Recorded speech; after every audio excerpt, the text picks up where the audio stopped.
Hey, this is Derek with HPC, and today we're going to be testing the top speed of this 3,000 watt Scout Pro. Now, people ask us, how do you achieve the top speed?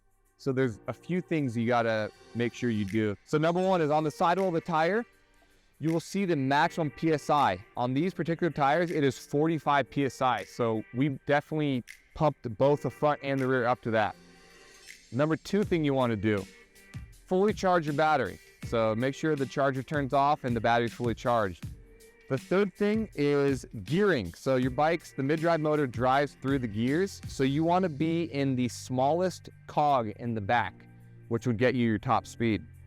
And finally, the last thing is being in an aerodynamic position. Most people think they can sit straight up, but that is like a wind sail and it's going to keep your top speed back. So you want to be in more of a tucked position to let the air pass over you a little easier.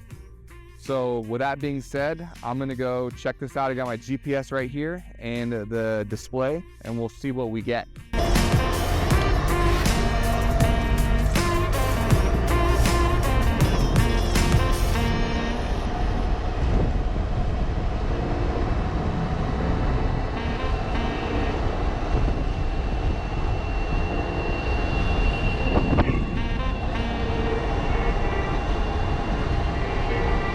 Okay, so on GPS, I topped out at 40.5, and on the display, it was 41.5.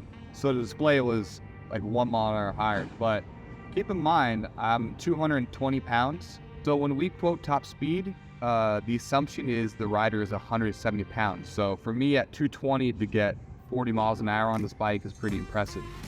But as long as you follow those steps, you will hit the top speed, no issues.